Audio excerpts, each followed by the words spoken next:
যেভাবে মানে মাথাটা বেঁচে গেছে খালি আমার একটা হেলমেট পরেছিলাম বলে।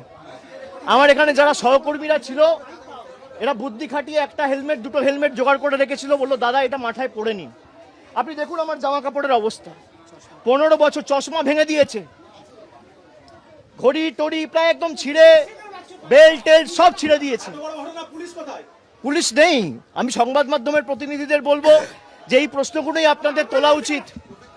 আমি এখন যেভাবে এসছি আমি একইভাবে বেরিয়ে যেতে পারি, কিন্তু আমি হয়তো বেরিয়ে গেলাম, এই যে সঞ্জুর বৃদ্ধ বাবা মা তার উপর তো চড়াও হবে এই ছেলেগুলো, এই বখাটে ছেলেগুলো যাদের পেটে ঘুষি মারলে কখ কখ বেরোবে না।